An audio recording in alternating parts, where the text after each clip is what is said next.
وَمَن يَعْمَلْ سُوءًا أَوْ يَظْلِمْ نَفْسَهُ، اور جو کوئی بھی کوئی برائی کرے گا یا اپنے اوپر ظلم ڈھائے گا، ثم یستغفر اللہ، پھر وہ اللہ تعالیٰ سے بخشش مانگے گا، استغفار کرے گا، یجد اللہ غفور الرحیم، تو وہ اللہ تعالیٰ کو بخشنے والا، رحم کرنے والا پائے گا۔ اور قرآن مجید نے اس مضمون کو بہت انداز سے، کئی اسالیب سے واضح کیا ہے کہ اللہ تعالیٰ جو ہے تم معافی مانگو اور پھر یقین رکھو کہ اللہ تعالیٰ تمہیں بخش دے گا۔ یعنی اس میں جو سب سے گلوریس آیت ہے قرآن مجید کی، وہ سورہ زمر میں وارد ہوئی ہے،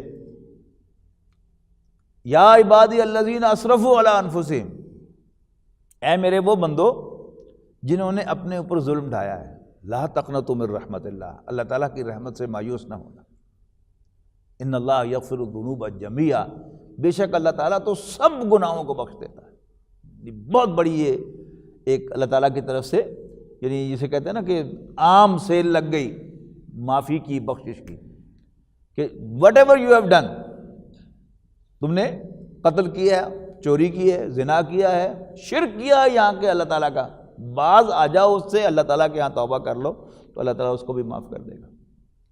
صحابہ کرام جن کے مرتبے کو تصور کر کے ہم جو ہیں وہ ایسا محسوس کرتے ہیں کہ جیسے ہم زمین میں گڑے ہوئے ہیں اور وہ آسمان پہ بیٹھے ہیں، لیکن آپ ان کی زندگیوں کو دیکھیں تو ایک وقت وہ تھا کہ حضرت عمر رضی اللہ تعالیٰ عنہ نہ صرف اسلام کے مخالف تھے، بلکہ اپنے گھر سے یہ ارادہ لے کر نکلے کہ وہ نبی اکرم صلی اللہ علیہ وسلم کی حیات طیبہ کا چراغ گل کریں گے۔ تو اگر ہمارے ہاں دفعہ 302 جو ہے وہ اقدام قتل ہے اور وہ بہت بڑا جرم ہے اور شاید بیلیبل آفینس بھی نہیں ہے، تو پھر حضرت عمر کس جرم کے ارتکاب کر رہے تھے؟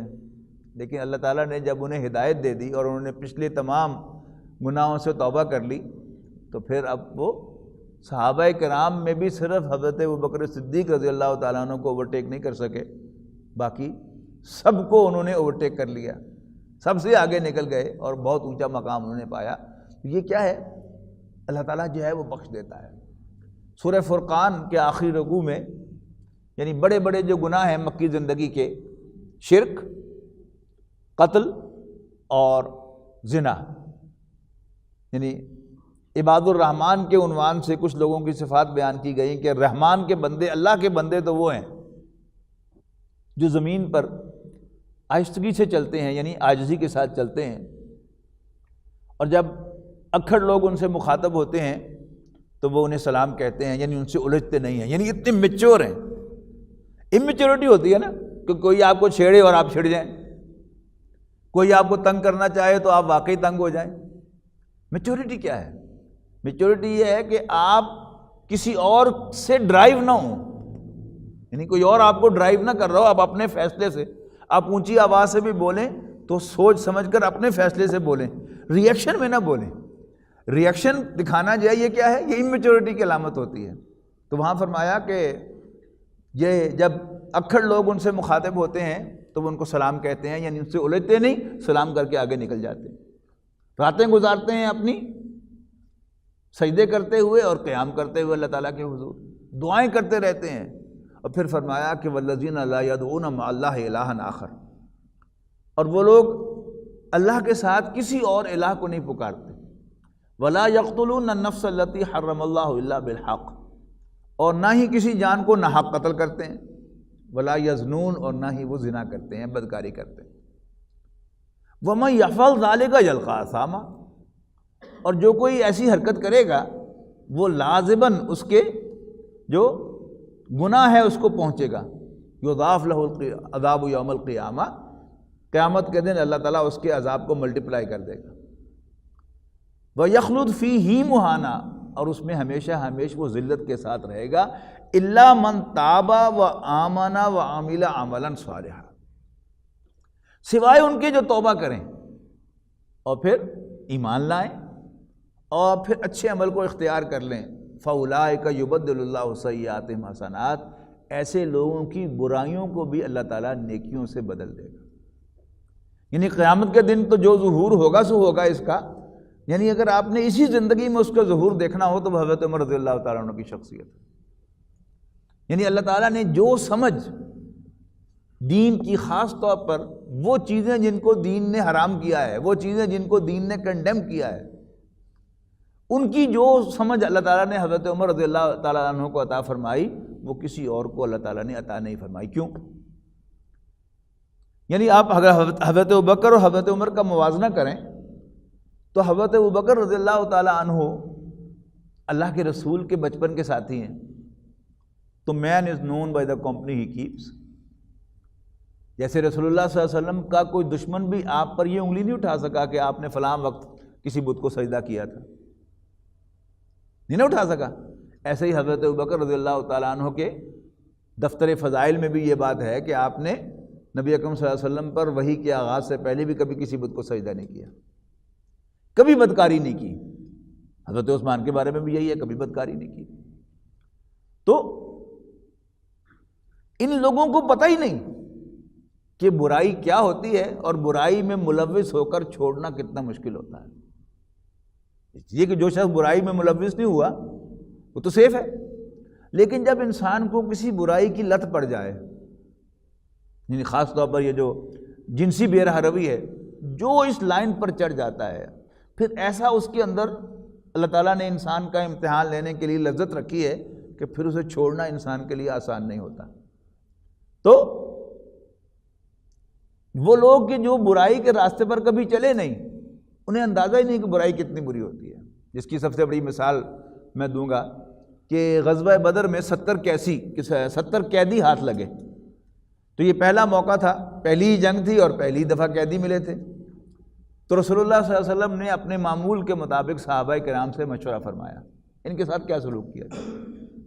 حضرت ابوبکر صدیق رضی اللہ تعالیٰ عنہ نے بڑا ایک شریفانہ نیک مشورہ دیا، جیسے خود ایک کریم انسان ہے تو اسی طرح ایک کریم انسان جیسا انہوں نے مشورہ دیا کہ یہ ہمارے ہی ساتھ، ہمارے ہی اپنے ہیں، کوئی غیر نہیں ہے، لہذا ان سے کچھ تاوان لے کر جو پڑھے لکھے ہیں ان سے بچے پڑھوا کر انہیں چھوڑ دیا جائے۔ لیکن حضرت عمر رضی اللہ تعالیٰ عنہ نے بہت سخت رائے تھی، بہت سخت رائے تھی۔ انہوں نے بھی یہی کہا کہ یہ ہمارے اپنے ہیں رشتہ دار، لیکن ہماری اور ان کے درمیان جنگ جو ہے وہ ایمان اور کفر کی بنیاد پر ہوئی ہے، اب یہ ہمارے اپنے نہیں رہے، لہذا ہم میں سے ہر شخص اپنے قریب ترین رشتہ دار کو اپنے ہاتھوں سے قتل کرے۔ اور پھر نام لے لے کر کہا کہ آپ فلاں کو قتل کریں، ابوبکر فلاں کو قتل کرے، میں اپنے فلاں کزن کو قتل کروں، وہ فلاں کو قتل کرے۔ اب رسول اللہ صلی اللہ علیہ وسلم بھی چونکہ نرم دل انسان تھے، آپ کو حضرت ابوبکر کی رائے پسند آئی، اسی پر عمل ہوا، لیکن قرآن مجید میں اللہ تعالیٰ نے کہا کہ کسی نبی کو زیب نہیں دیتا کہ اس کے ہاتھ کچھ قیدی لگیں اور وہ زمین رنگین کیے بغیر انہیں چھوڑ دے۔ مطلب کیا ہے کہ حضرت عمر کی رائے اللہ تعالیٰ کو پسند آئی۔ کیوں پسند آئی؟ اس لیے کہ حضرت ابوبکر رضی اللہ تعالیٰ عنہ نے اسلام دشمنی اور رسول اللہ صلی اللہ علیہ وسلم کی دشمنی کا کبھی تجربہ ہی نہیں کیا تھا۔ He had no experience. He had no idea کہ اسلام دشمنی کتنی بری ہوتی ہے۔ جیسے وہ خود شریف آدمی تھے ویسے ہی انہوں نے بھی شریف سمجھا۔ حضرت عمر رضی اللہ تعالیٰ عنہ نے چونکہ اسلام دشمنی کا تجربہ کیا ہوا تھا اور آج وہ حالت اسلام میں آ کر ان تمام چیزوں سے توبہ کر چکے تھے، تب اللہ تعالیٰ نے ان برائیوں کو بھی ان کے لیے نیکیوں سے بدل دیا تھا، لہذا انہوں نے جو مشورہ دیا وہ آسمان سے تائید پانے والا بنا کہ اللہ تعالیٰ نے ان کے مشورے کی تائید فرمائی۔ کیسے ہوا؟ یعنی نو وے حضرت عمر رضی اللہ تعالیٰ عنہ، نو وے حضرت ابوبکر صدیق کے ہم پلہ ہوں، ایسا ہو ہی نہیں سکتا۔ لیکن یہ فرق کیوں آیا؟ یہ فرق اس لیے آیا کہ حضرت ابوبکر رضی اللہ تعالیٰ عنہ نے کبھی برائی کر کے دیکھی نہیں تھی، لہذا برائی کتنی بری ہوتی ہے اس کو کوئی اندازہ نہیں تھا، اور حضرت عمر رضی اللہ تعالیٰ عنہ نے یہ برائیاں کر کے دیکھی ہوئی تھی، لہذا آپ نے بالکل صحیح ریکگنائز کیا کہ یہ جو لڑنے کے لیے آئے ہیں، رسول اللہ صلی اللہ علیہ وسلم کو قتل کرنے کے لیے آئے ہیں، یہ اس قابل نہیں ہے کہ ان کے ساتھ کوئی رحم کیا جائے. ٹھیک ہے جی. تو یہاں پھر اس کی بڑی بڑی عجیب حدیث ہے. ایک حدیث تو سنائی دوں آپ کو اور بھی، کہ ایک حدیث میں ہے، حدیث قدسی ہے، کہ اللہ تعالیٰ نے فرمایا، رسول اللہ صلی اللہ علیہ وسلم بیان فرماتے ہیں کہ اگر سب لوگ نیک بن جائیں، اگر سب لوگ نیک بن جائیں اور کوئی برائی کرنے والا نہ رہے، تو میں کچھ اور مخلوق پیدا کروں گا جو برائی کرے اور پھر مجھ سے مغفرت مانگے اور میں اس کو معاف کروں، تاکہ میرا غفور ہونا جو ہے یہ بھی پروو ہوتا رہے کہ میں بخشنے والا بھی ہوں. تو اللہ تعالیٰ جو ہے وہ بڑا بخشنہار ہے. یہ ہماری کم ظرفی ہے کہ ہم ذرا گناہ میں ملوث ہو جائیں تو شیطان کے دھوکے میں آ جاتے ہیں کہ اوہو اب مجھے کیسے معافی ملنی ہے، میں تو بہت گناہ گار ہوں. جب قرآن مجید کا آپ مطالعہ کریں یا احادیث کا آپ مطالعہ کریں تو واقعتاً جو ہے انسان محسوس کرتا ہے کہ اللہ تعالیٰ بڑا ہی بخشنہار ہے. پھر محسوس ہوگا کہ نہیں، وہ تو جو میرے کہنے سے بھی زیادہ، وہ پھر کہے گا بڑا ہی بخشنہار ہے. پھر محسوس کرے گا کہ تو اس سے بھی زیادہ بخشنہار ہے، وہ تو اور بھی زیادہ بخشنہار ہے. تو اللہ تعالیٰ جو ہے اس نے اگر اپنا تعارف غفور کروایا ہے بخشنے والا، تو وہ واقعی بخشنے والا ہے. اگر اس نے خود کو غفار کہا ہے تو وہ واقعی بخشنے والا بھی ہے اور بخشنے کو پسند بھی فرماتا ہے. اللہ تعالیٰ ہمیں اس کی سیل سے فائدہ اٹھانے کی توفیق عطا فرمائے. تہجد کے جو معمولات ہیں ان میں جو سب سے بڑا ہے وہ استغفار ہے. یاد رکھیے گا، اللہ تعالیٰ سے بخشش مانگنا.